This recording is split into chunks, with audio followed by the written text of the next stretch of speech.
Welcome back, my friends. I have an amazing show for you today because I'm joined by my friend, Rich Gurman.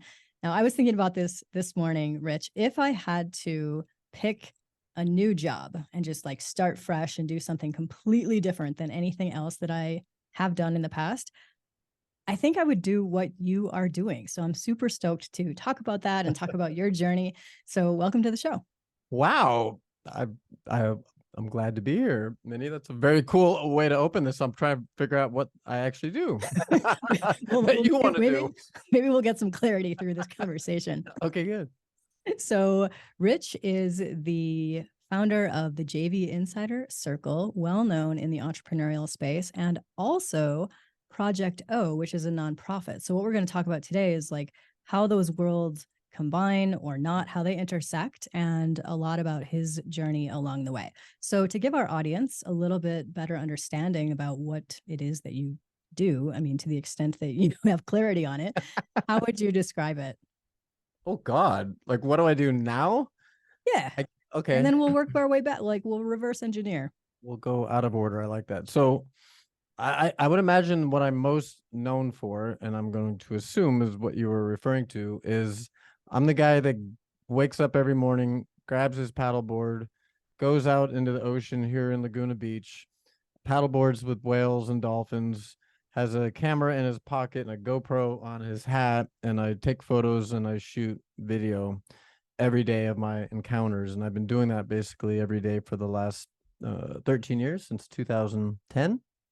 And just doing that every day has led to many opportunities to kind of give back in the ocean space. So is that what you were referring to? 100%. I would love Okay, to good. just wake up every day and go paddleboarding. I mean, for me, it doesn't make sense since I live in I Arizona. was gonna say you live in the desert, so That is a problem. might be hard. But just watching your footage and seeing your photos, OMG, there's some amazing, amazing stuff on there. And just like Thank you. purely, I would guess, and you can speak to this better, transformative experiences, just being that close to huge, amazing wildlife like that. I've calculated that I've paddled almost 30,000 miles since 2010, and the circumference of the planet's 24,901. So I've paddled more than the circumference of the planet. I've had over 2,000 encounters with almost every species of dolphin and whale that you can imagine. We have more species of dolphins and whales off the coast of Southern California than anywhere in the world. And encounter number 2,000 with a dolphin was as good as encounter number one. Like, it just never gets old. Yeah. I go out there every day thinking this could be the last time I ever do this. Like, you know what I mean? You never know. You never know. And I treat it as such. Like, it just like a little kid every time I see them, and it never gets old. And I'm like, if I get to do this every day the rest of my life, amazing. I couldn't ask for much more. That is so awesome. And yes, that's exactly what I was referring to. So let's work our way backwards and talk about how the heck did you get there? And also, I'm curious, what specifically does Project O do? Yeah, we'll get to that. So let's back up. I'll take you back to 1999. I was way back in my late 20s, as late in your 20s as you could get. I became a coach. And this was kind of in 1999. I don't know if you were born yet. Oh my gosh. Coaching was kind of a brand new industry. Some would say it's still not an industry, but in 1999, it definitely wasn't. Right. And over the years, I've done 18,000 coaching sessions. Wait, have you counted them?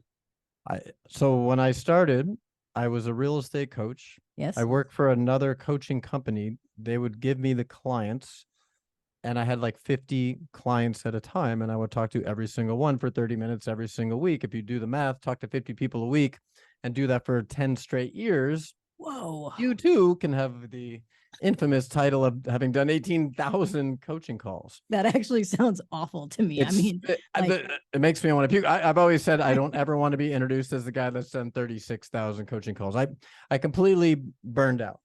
And I mean, without giving my whole life story, because I don't think anybody cares, I fast forward to 2008. I left a former coaching company and started my own coaching company and decided I don't want to do one-on-one coaching anymore. And that's when I started doing group programs. That's when I got really clear that my lifestyle, how I want to spend my time, was the most important thing. So I basically set up my life so that I could get up in the morning and go out in the ocean and do my thing every day. So it was really a lifestyle choice. And yeah, I just kind of burned out from one-on-one coaching, created this thing called the JV Insider Circle in 2013, which is a very simply a community of coaches, authors, speakers, experts, entrepreneurs who all come together to support each other. So they partner with each other, support each other, promote each other. And so I basically went from one-on-one coaching to group coaching, 20 people in a mastermind or something, 20, 30 people on one, to now a community of hundreds of people to one. And I just basically show up once a month. Actually, I don't even do that anymore because my business partner handles it all. But I basically would show up for once a month and say hi. Yeah. But answering your question about Project O, the photography that I've done over the years just led to opportunities where there was a turning point story in 2015 where I paddled with a pod of 4 orcas right here 2 miles off the coast of Laguna Beach. And the footage that I shot of these orcas just went like insanely global, viral. Like you couldn't buy that kind of publicity.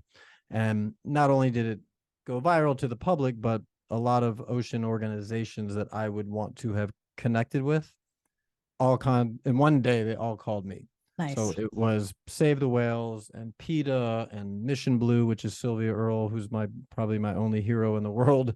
Her organization, like in one day, they all just contacted me. I was actually sitting at this exact desk that I'm at now, and I just started crying hysterically as this was happening. And that was my moment where I was like, oh, this thing, this hobby, this passion of mine now needs to become my life's work.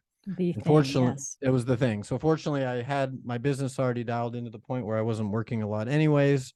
I basically said to my business partner, like, take it, run with this. I'm going over here to do what I can. It was basically kind of how you started this. So much that I've been given personally from the animals, from the critters out there. And this was my way. I needed to find a way to give back to the animals that have given so much to me. So I published a book called Blue Laguna, which is a photo book. I started this nonprofit called Project O. I work with another nonprofit, and it's all about protecting the ocean and the sacred life that lives in it. And every day I try to do some stuff that's going to help make a difference in the time that I have left on this planet. So that's my story.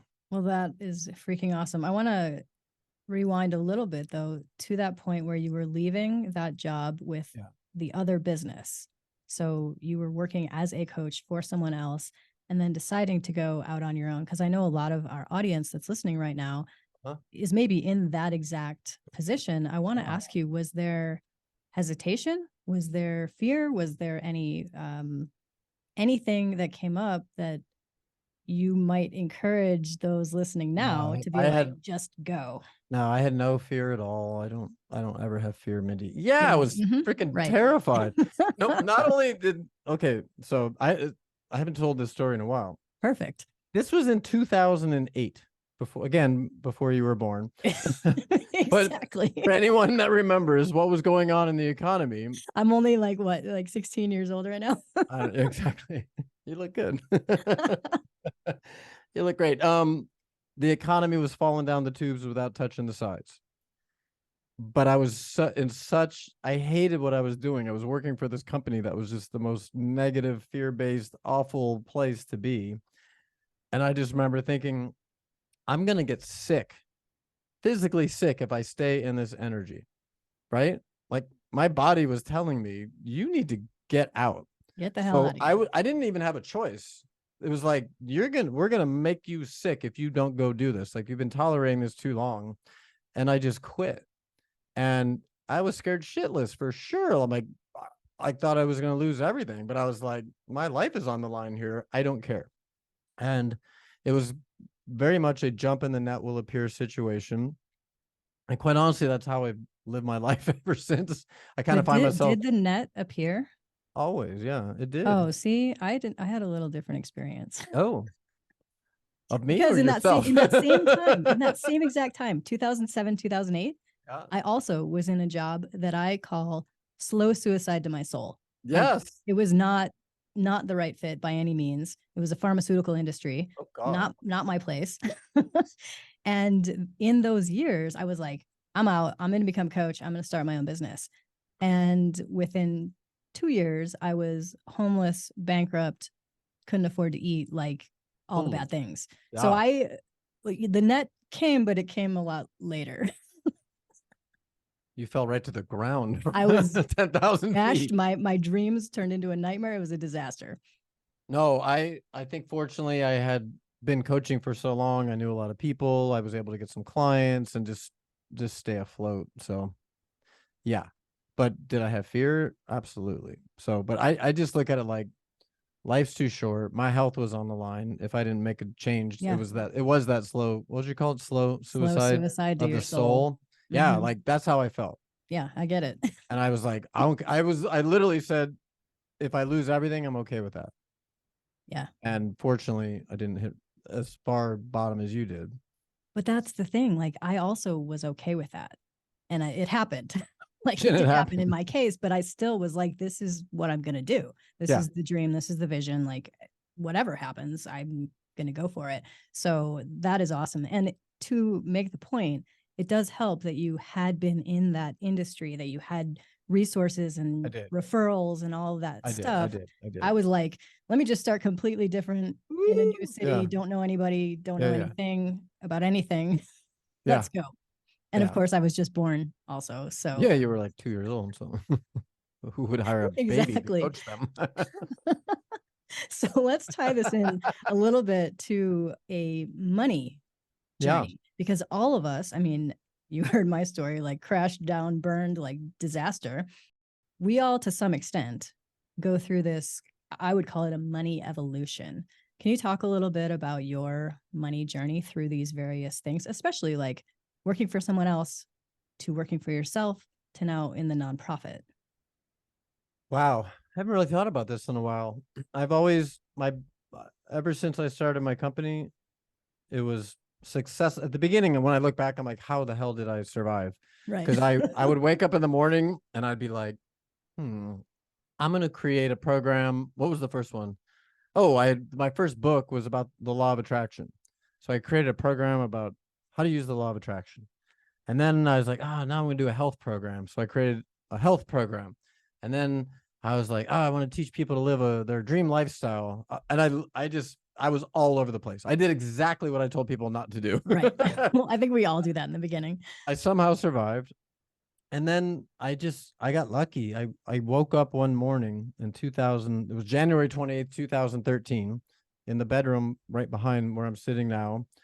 And at that time I had built a very sizable email list and I'd done it through using joint ventures. I started like if there's people brand new online marketers listening right now, I had no list, just like everybody else. And Right. through using joint ventures, I built a list of 10,000 people in 1 year. In 3 years, I built it to 50,000. All of a sudden, and I had a list of like 100,000 people. And I remember thinking, like, I can help other people do this. Like at that time, it was only people really at a high level doing joint ventures and people that were new to the game. It was like a secret country club and they didn't know the handshake. They couldn't get in the door. And I remember I had a phone conversation with someone about this. And I went to bed that night super frustrated because I was like, there's an idea here, but I don't know what it is. I went to sleep at 5 o'clock in the morning on the 28th of January. I just jumped out of bed. I was like, I got it. I got $1 million idea. And that was to create a community of coaches, authors, and speakers, teach them how to do joint ventures. But the magic would be that I'm going to throw them in this community where they can all support each other. JV with each other. And that was the birth of the JV Insider Circle, which Huh. quite honestly, for the last 10 years, has created the revenue that I live on, working very minimal hours, and has allowed me the freedom to go not only paddleboard every day and do what I love, but to start a nonprofit and for anyone in the nonprofit world, if you want to make a lot of money, that's probably not the best place to do it. I wouldn't How, recommend it. however, for me, I was like, as long as I can continue to live the way I live, which is a very nice lifestyle on the beach, which is what I like, and try to do something to make a difference, I'm good with that. So it's a little scary, honestly, right now, because I basically, as I mentioned, I essentially gave JV Insider Circle, my baby, to my current business partner and said, run with it because I need to be over here doing this. And I don't make a lot of money. I'm running a nonprofit. And so from a money standpoint, it's a little bit of that jump in the net will appear again. And I've been able to pull this off for a long time. If I honestly, looking back, Mindy, if I was smarter with my money and investments, I'd probably be in a much better financial situation. I'm Well, probably wouldn't not we the all? only person that can say, that can say that.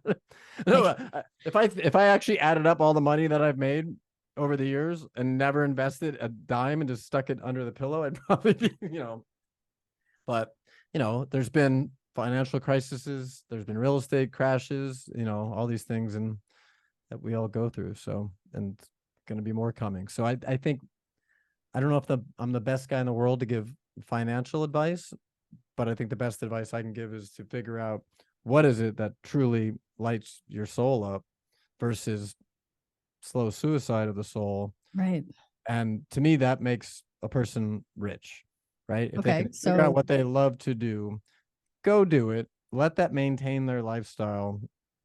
I mean, that's not a bad deal, I think. I think it's an amazing deal. It's so much more important. And you may have just answered it, but just to clarify a little bit, this is a question I ask every single guest on this show. What does wealth mean to you, or what is your definition of wealth?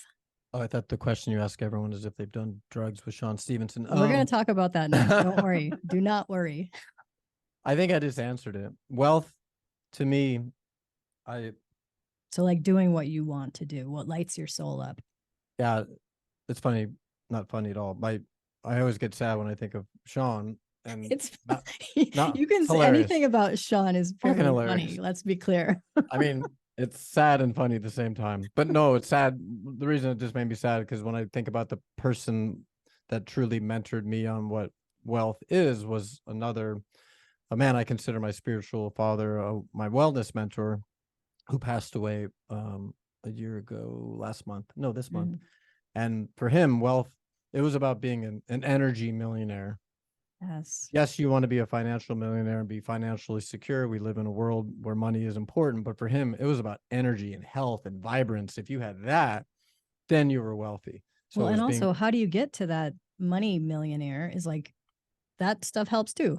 oh, hell yeah. Yeah. So for me, it's about health, energy, doing what you love, being surrounded by people that you love, being in a beautiful place that serves your soul. For me, it's being close to the ocean, on the ocean. For others, it could be in the woods or wherever, but in Yeah. the desert. But it's just, yeah, that's wealth to me. It's how you spend your time.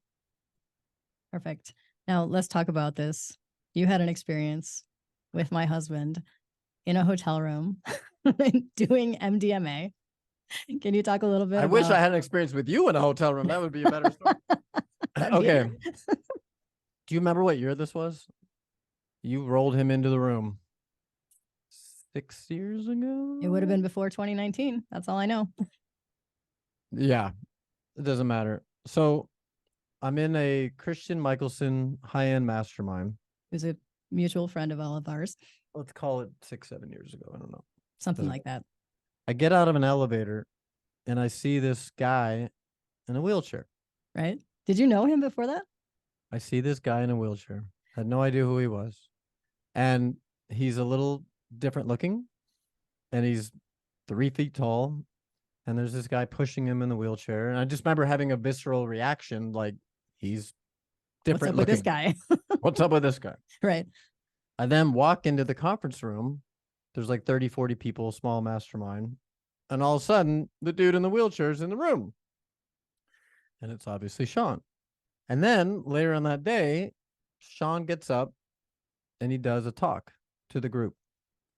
And the entire crowd is just bawling tears. Yes. And at the end of the talk, he says, hey, I'm going to make you guys a deal.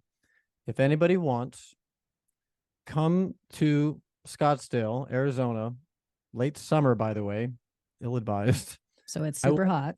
super hot. I will do a full day therapy session with you by trade. He was a therapist in exchange for promotion of this new speaking thing that he was launching.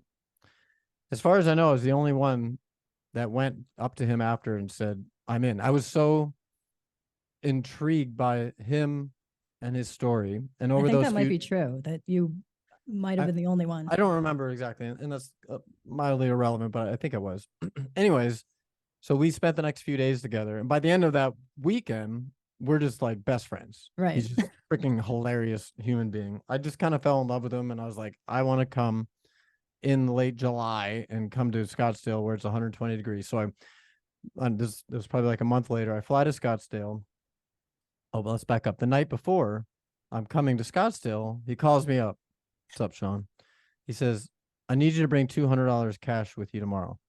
And I was like, well, what are you talking about? He's like, do you trust me? I said, yeah, I trust you. So I said, fine. Typical Sean Stevenson.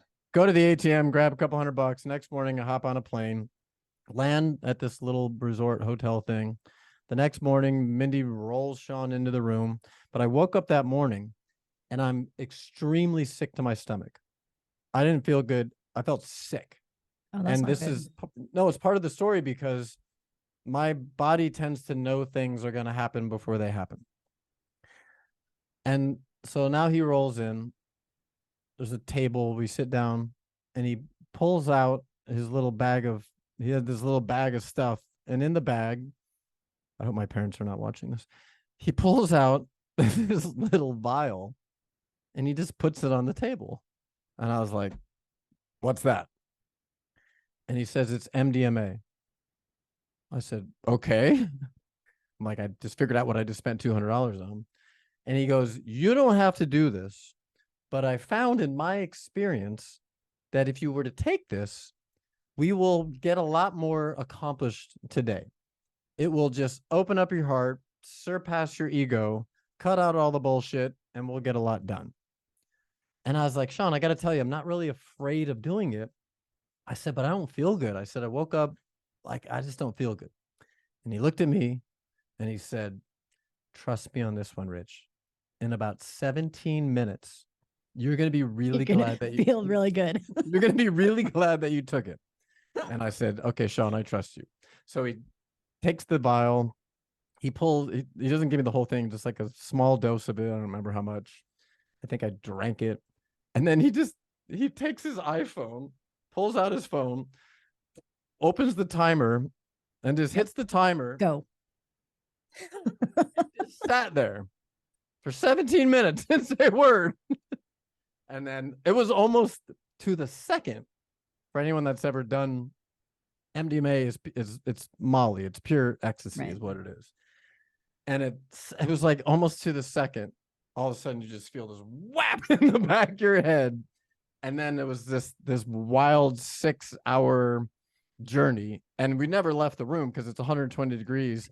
And so, the part of the story that's even maybe more unique is that, like, all of a sudden you're just like extremely high, and I'm sitting there face to face with Sean, who is a unique looking individual. Yes. And he's just sitting there smiling. And I remember him asking me all these questions. And there was moments where I was just like the main reason that I wanted to do that. I remember when I signed up for it, I was going through a really hard time with my parents. And I was like, oh, maybe this will help. You know, I can heal some of this old stuff with my parents. And I remember sitting there, I'm just like rolling. I'm so high. And he would like say like, so Rich, you know, tell me about your childhood with your parents. And one time I looked at him, I'm like, Sean, I just need, can I swear on your podcast? Please do. I said, I mean, we're talking about drugs. I said, Sean, I just need you to shut the fuck up right now. For just a moment. And let me enjoy this. So yeah, it was a wild 6-hour day. And I was trying to think of this earlier because I had a feeling that you would want to talk about this, but there was like such a healing moment where he said one thing that it was basically like I was holding all this stuff against my parents for years. I was like fighting this battle against them. And he just basically said, like, why you like put your gun down, dude? Like, what are you doing? Like, why are you still holding this gun? This Yeah. happened 30 years ago. And I just remember in that moment just being like, you're right. Like, what am I doing? And it was a huge letting go. And yeah, it was probably 6-7 hour experience. And then you came back and picked us up. And I think we went to like I don't know, we went to dinner I can't even in remember. Scottsdale. We went to some mall and had dinner and flew home the next day. And I'll never forget that story. I've never told that story publicly, so I'm really glad that this came up and Yeah, heard it here first. heard it here first, and probably never again. And no, I've only met Sean a handful of times, and you know we'd go to these events like Christians, and I'd see him every year, maybe a couple times a year, and we would just text funny stuff to each other. He was, as you know, just one of the funniest people Yeah, ever. a true comedian. Oh God. And I remember one other thing I do remember of that day. He just said, "Say something insulting to me. Just insult me." And I was like, "No, I don't want to do that." Again, I'm really high. Like Yeah. that's the last thing I want to do. And he's like, "No, do it." Like he forced me to say like the meanest possible thing I could say to him. What did you come up with? Oh, I can't even say it. It was so mean. No, I'm I'll sound so like I'll curious. sound like a total dick if I say it. I'll tell you, it was just mean. And he was trying to prove the point, like nothing, you couldn't insult him. Yeah, it Like doesn't he's impact so him. unattached to what anybody thinks about him. That's how strong and secure he was. I remember that, and the thing about just put the weapon down, dude. Like, what are you fighting? What are you fighting for? What are you gaining? No, it was honestly, it's a funny story. Hopefully people feel that. I mean, we think But it's funny, so yeah, but it was just, I don't know how you, I'm going to throw it back at you. What was it like having him every single day? And then he was just and then such a not. unique special guy, and then just gone. Well, I want to say one thing just to kind of set the record straight based on something you said. Yes, at some times and in some contexts, he had just bulletproof confidence. That wasn't always the case. Like he was highly, highly impacted, especially because of his visibility online. People would say things about him online and it really like intensely impacted him. Whereas I'm like, you don't even know that person. That person's probably a douchebag living in their mother's Yeah. basement, like being an idiot online. Like, why are you even letting that impact you? And it would. So, like, in that context where he's the therapist and like you're the Yeah. client, I mean, absolutely. Patient. But I don't want to like paint this picture of him as Mm. someone who was bulletproof and, Bulletproof. wasn't, he was not immune to that kind of stuff. So there's that. And secondly, one thing I will tell you is that in a way, sort of how you said your body lets you know things in advance, whether you call that intuition, whatever you want to call it.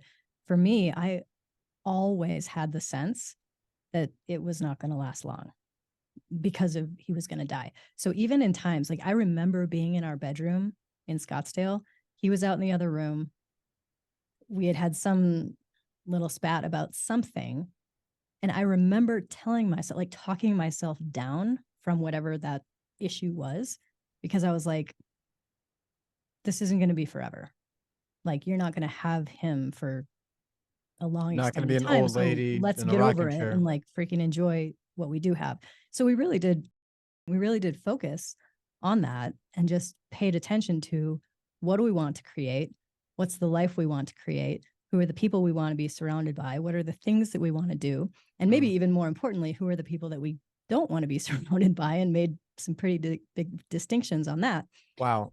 And for me, then what helped in like the not having him here is all the freaking work he and I did. Like we were always into self-improvement, personal development.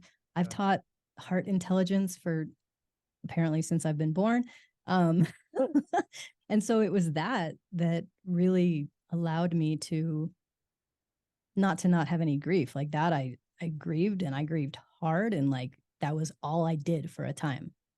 But I knew it was just for a time. And then I'm like, okay, now I'm like, let's move forward. And that's what's happened.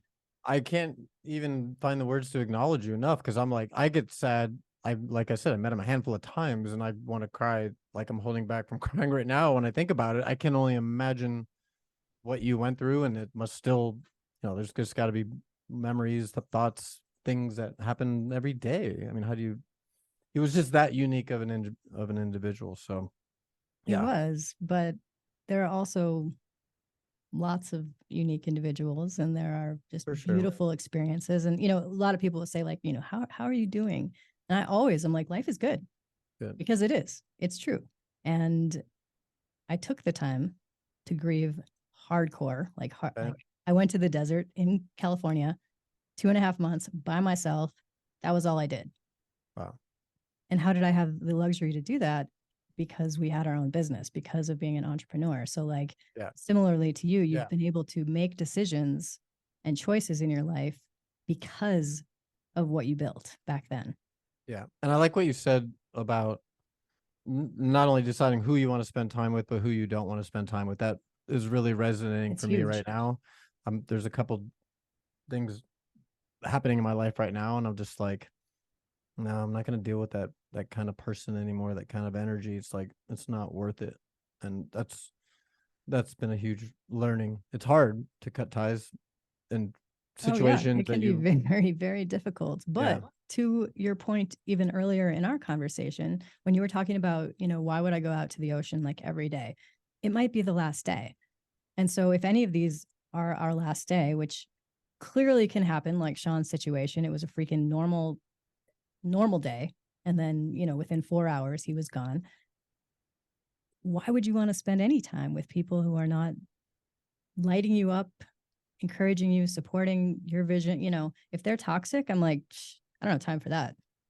no, same, yeah. Good, good, good. All right. So let's move on. I love asking this question to people because I learned so much about like how they are, not necessarily who they are. So it's based on this acronym called HERB, HERB. I'm listening. I'm listening. I like it so far. Yeah, kind of ties in with other things we've talked about. So I'll walk you through each step of the way. The H stands for habits. Now, we know you get up, you go to the ocean, you paddleboard, but what other, if any, what other habits have helped you to like achieve the things that you've achieved or be successful as you have been? Oh, we're going one by one. I thought you were going to give me all four Yeah, letters no, we're one at a gonna. time. I don't expect you to I had a remember them pen. I all. was going to write them all down. So Let's start with H. Habits. I always love this little equation that discipline equals freedom. That if you truly want freedom in your life, it requires discipline. Gotta So have some habits. structure. We talked about my habit of getting on the ocean every day, which is that is a lot of things in one. It's exercise, it's meditation. I used to do a lot. I used to teach meditation. I used to do a lot of meditation. My main meditation now is more of a And just moving being meditation out out there. there on the ocean, especially being with the dolphins. There's nothing I do in life that brings me more into the moment than being with them. Um, I think that other big habit that comes to mind is nutrition. Just putting good foods in your body. So that's definitely a habit. So yeah, it's exercise, meditation, and nutrition. I Being think in those are nature. being in nature. I think humans we've really kind of grown to be disconnected from the earth and from nature, and it's a huge challenge. I'm telling you. Yeah, especially with phones and social media and whatnot. So I think that's a habit too. I'd say those. I'll stop there. You got three more letters to go through. Those are the We main got ones that three come more to to go. mind. Okay, so the E is environment. And obviously, part of that is like being out on the ocean. But when you're not on the ocean, how do you set up whether it's your workspace, your living space, your Yeah. car, whatever, like to be the most productive, to be the most successful? So this is where I work. So I'm either on the ocean, on the We're there. beach, or right here where I'm looking at the ocean right now. I work from home. I'm always here, so I like a nice, clean, fairly minimalist environment. I don't do well in clutter. So I just like to keep it as simple a simple environment as possible. I'm right there with you. I can't tell you how much, I mean, you might know, but my husband, oh my God, he liked to buy stuff, Oh, not just like one thing, but like 15 of the same thing. So it has been a great, exciting thing for me over the last purge. 4 years to be like, I don't need all this shit. Let me get Oh, rid of this. in 2005, end of 2005, I was living in Key West, Florida. I grew up in Fort Lauderdale, Florida. I was married. I got a divorce. I moved to an island, Key West, Florida, a small island, and I got wiped out by a hurricane. What was it? October of 2005. It was right on the heels of Hurricane Katrina, and in that one moment, lost everything, everything, Yikes. and decided that that was my sign from the universe to get the hell out of Florida. I had a Good. business opportunity to work with that real estate coaching company. Comes back around to that in California. I moved to California January 6th of 2006. I showed up here with 2 duffel bags, everything I owned in the world in 2 duffel bags. And as hard as it was to lose everything, and this was pre-digital, so I lost all of my photo albums and Yeah, scrapbooks and all that stuff gone forever. But it was very liberating to lose, to have no stuff. it really is. And then I remember when I started buying more stuff, I was like, ooh, this felt kind of weird. I So, totally get it because I literally gave away after Sean died. I mean, my friends who were there with me in Scottsdale, I was like, just get rid of everything. And they were yeah, like, man, like you go might through it. need some like kitchen pans or something. Like you might want that. You And might I'm like, want to I eat don't again. even care. I'll just buy it again if I need it. Like just get rid of it. I don't even want to see it. So I was like a maniac about that. I understand. Okay, on to the R. The Yeah. R stands for resources. That Okay. could be books, it could be programs, it could be courses, it could be whatever. But what I mean, I know there's 80 trillion of them, but Mm-hmm. what resources have maybe made a like huge impact on Hmm. you and that you'd recommend to others? I used to read a lot, and now I read very little. And Why? when I read, what I'll read the same books over and over and over. Got it. Instead of I'm going to read this book, Yeah, not like implement it, and 15. then go on to the next one and the next one and the next one. Yeah. I just have a handful of books that I will read over and over and over. I barely even read those anymore. For me, I'm I feel best when I'm creating. So whether I'm shooting photography and editing it, like I enjoy the editing process almost as much as being out having the experience. So creating for me is a very healing thing. Um, but there's definitely, I mean, what immediately went through my head is a handful of books that I love, and then just some really high level people in my life that if I need something, they're my resource. There's just a Totally. handful of people I can call and just be like, hey, I'm dealing with this situation. What do you think? You know, what, and we just have conversations. I would consider that my most precious resources. And the Hugely. dolphins. The dolphins are actually my greatest teacher. People, in fact, one of the common questions I get from people is, especially from the woo woo people in my life, they're like, do you communicate with the dolphins? Or like, do they communicate to you? You know, you spend a lot of time with them. Are they giving Yeah. you messages? And as much as I'd like to say, oh, yes, they tell me, you know, these profound spiritual messages, I'm like, no, they don't communicate anything. But I will tell you this, when I'm with them, I am incredibly in the moment. I am not thinking about what happened earlier.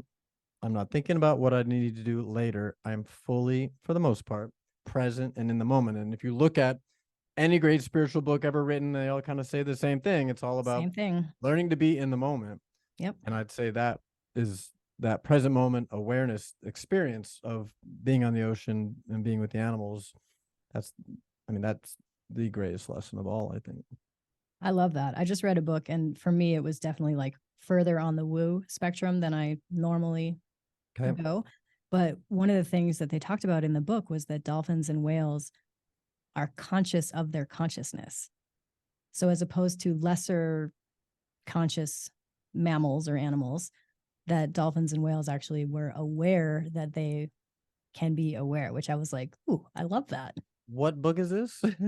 Um, I can't remember the name of it, but it's by Mike Dooley and another lady. Oh, I can. Mike Dooley wrote a book about dolphins and whales. So it's him talking to this woman who channels from her whatever, like some other entity. So that's what I'm saying. It's more woo than like I would normally read, Yeah, yeah, but yeah. whatever the title is, I'll have to look it up and then I'll post it in the show notes. Yeah, But it was really interesting to hear about that because I was like, I love that concept that they are aware that of their own awareness, right? Like we are. Well, yeah. some of us are. Exactly. Good point. Yeah, a few of us. Um, I think that before I would have 10 years ago, I would have said that humans were the only animal conscious of their own consciousness. But I would say now, looking at how whales and dolphins live and how they are with each other, that they're more conscious than most humans. That I believe absolutely. Yeah, Like and there's no question. it's funny because I'm working on a new talk and I'm like, that could be part of it. Like the lessons I've learned from just observing how they live. Like dolphins are the only animal besides humans that have sex just for pleasure. And they'll be in this pod and they're just constantly having sex with each other. I've never seen them get jealous. I've never seen them get weird. If they go up to a bait ball of fish to eat, if it was humans going up to this big ball of fish, we would destroy the entire bait ball and destroy the environment. Yes. But dolphins will go up to the bait ball, they'll feed on it just for a couple minutes, and then they'll leave. And they'll go find the next one. At first, I was like, why would they do that? They could have all the food they want right here. They're already enlightened. They're already enlightened. They leave it intact, then they go on to the next one. And by the way, the entire time they're just playing and joyful. Like they just live in the state that we would aspire to be in. Yes. Living in a state of just total joy, playing 24/7. That's the state they live in. So I love that. Yeah. I would ask you though to state maybe a couple of the books that you have enjoyed because I'm a huge book nerd and I really love talking about that. I would say my favorite, the book that's been my Bible for many years is called Eye of the I. Eye, yes. Of the letter I by David Hawkins. It's the third book in a trilogy that started with Power versus Force. You kind of need to read Power versus Force before you get to Eye of the I. But Eye of the I for me has been like a Bible for years. I think it was 2000 when Power of Now came out. And like I said, most books kind of say the same thing about the power of the present moment. But yeah. Something about the Power of Now just resonated with me, especially the time of my life when I read it. It was right after that divorce I mentioned. I always loved the book I probably read the most is The Way of the Peaceful Warrior. That was the first spiritual book I ever read. My ex-wife gave it to me. I remember her handing it to me. She goes, I don't know if you're ready for this book. And I read it. This was a long time ago. And I've read that book. I used to read it every single year for probably 12 years. Love it. It's a great story. Yeah, those would be the three. I love that. So the B in herb stands for beliefs. What are some of your beliefs or maybe worldviews, the ways in which you see the world that have really helped you create the life that you have created? Oh my God. What? Oh my God. A big, was that dramatic? Sorry. It's a big question. A little bit, little drama. Sorry. That's a big question. No, it's just with some things I've been going through recently. It's questioned my faith in humanity. Oh, good. I think it should be questioned. I've been thinking a lot about this lately. So I'm actually, I don't know when this is going to air, but I'm in the process of getting a license to do to host the TEDx event here in Laguna Beach, TEDx Laguna Beach. That is awesome. Thank you. I'm super excited about it. And what that means is I'll be the MC, but also I'm going to do a TED talk.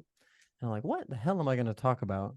And for me, it's about like what the working title I have is the consciousness of change.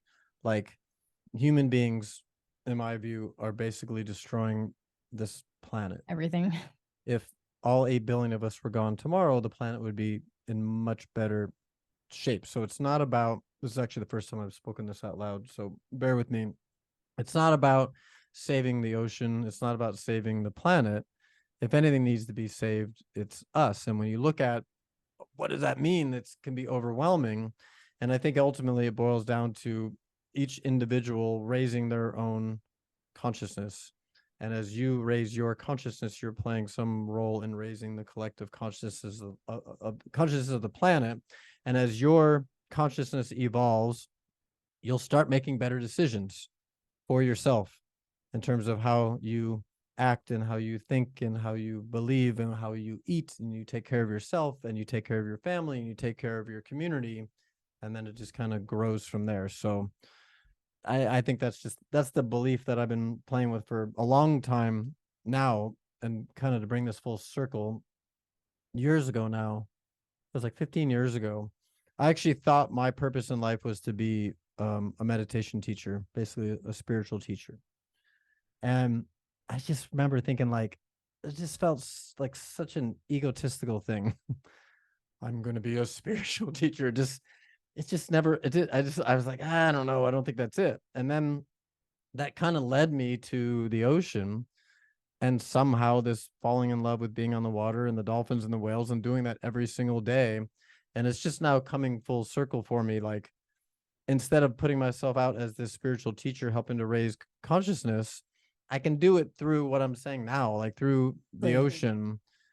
And it's not about me. And I don't know, it just kind of feels better. But that's my belief. If we want to change the world, it's us changing ourselves. Rich, there is no more important message than that. Like, that comes from so many different traditions. And it's like, hello, do the work, you know, internally. And then, yes, that contributes to the whole. I love that. Can't wait for your event. This is awesome. Oh, thank you. I didn't like, I'm still working on like, what is that actually going to look like and package it into a talk. So this is all over the last couple of days. So it's just still evolving, but thank you. That's good affirmation that we're onto something with that at least. Oh, I think you're onto something huge. And like I said, hugely important. So stoked about that. One more question. Okay. If you were to speak directly to someone on the other side of this thing, someone listening right now or watching us on YouTube, and they're just in the struggle, or they're in the fear, or they're in the desperation, or the whatever that so many of us have gone through, what hope or inspiration might you offer them? Been there, first of all. I would say congratulations. Oh, I love that. Yes. Yes. Congratulations. You're making it. Yeah. Like, you can't get to where you ultimately want to be without going through that fear and that struggle. And to hear you say, Sean is a great example. I looked at him, someone like pretty much bulletproof, and you're like, nope. Like, we all have it.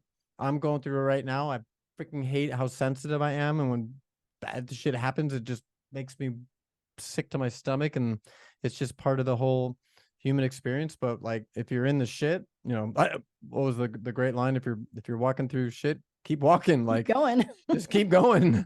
And that's, you know, you can wallow in it, which is what I think most people do. I think it's kind of like I said on the resources part, like, find people that can help grab your hand and walk you through those dark times. It's hard to do on your own. It's surround yourself with, you know, consume content like what you're putting out here, Mindy. Like, we need that. Like, our mind is a scary place, right? It's that bad neighborhood. Don't go there alone. Exactly. And just keep working through it. And at the same time, learn to observe it. Like, even what I'm going through some really hard stuff right now. And even as hard when I'm in it, it's like, I can still pull myself back and just observe and just be like, it's not that big of a deal. And I think that's maybe the great lesson. Life is not meant to experience and be in it as much as just observe. Like, you're here. Like, somehow you wound up on this planet, which is, as far as we know, the only planet. I'm sure there's others somewhere, but it's the only one we know of that has the resources and the beauty and this thing called oxygen that we can breathe. Like, it's a freaking miracle. And sunlight. Like at the sunlight. exact right Yeah, place, not too exactly. close, not too far. Yeah. Well, where you are, there's parts that are a little We too got a hot, little but more of that's it a whole here, other but conversation. But like, there's a great song called Bergs, Burgs, okay. and it's basically this guy named Bergs talking. I'm gonna find it on my computer right now. It's this. I think he's from the UK or something. He's got some kind of accent like that. And there's a band called Mount Wolf, and they put music to this guy's talk. And this is basically what he's saying. He's like, you're not here to do, you're here just to observe, and like this magical place that we're at. And I think we get so stuck in our head and the drama of life and whatnot that we forget that we're here, like, just look around. It's a pretty amazing place. And that's where, to kind of bring this full circle, when I see what we're doing to this planet, it's just super upsetting. And so, can I actually make a difference? I don't know, but what better have you use? already? Yes. I don't know. Thank you, but I don't know. But like, what else? What's a better use of my time than trying to? For me, it's more about the animals. Like, I have plenty of moments where I doubt humans, and if I can protect these animals that can't really protect themselves, that's what I want to do. That makes sense. It does. Thank you for that. Of course. Now, if our listeners are like, holy shit, this guy's amazing, I want to check out his stuff and I want to follow him, where should they go? I would start with Instagram. Instagram is where I post dolphin videos and photos and stuff like that. So it's Rich German LB, Rich German LB, like Laguna Beach. I'm also on Facebook. You can give links to our websites for anyone that wants to look at the ocean stuff and whatnot. But I would say Instagram's, to me, it's the most visual thing that shows like what I get to experience every day. Love it. So go check out his stuff. It truly is amazing. This is like the reason that I'm like, Rich, I need to have you on this podcast. I want to have this conversation to talk about what you're doing. This has been absolutely awesome. Thank you so much for your time, your thoughts, your heart that you were very transparent with. Totally appreciate you. I appreciate being here. I just want to say in closing, like, when you invited me, I absolutely would have done this just for you because I love you. But it was more to be on Sean's platform, the person that has meant so much to me and so many millions of people around the world. My response? What did I say? I said it would be my honor, and Mindy was like, "Chill down, chill out a little bit." I was like, "Let's not get carried away with that." And then I was like, "Yeah, forget it. I'll pass." No, I'm in all seriousness, Sean. I think about him all the time, as I'm sure you do, and it's an honor to be here. So thank you. Thanks ever so much for listening. Whenever you're ready, here are 3 ways I can help you create a more lucrative life. 1, subscribe for free to my lucrative newsletter for weekly insights on business, money, and mindset. 2, join Club Lucra to connect with a like-minded community so that you don't have to go it alone. 3, work with me one-on-one to chart the course from where you are to where you want to be. Everything you need is at lucra.com. That's LUCRA.com. Lucra, where wealth equals well-being.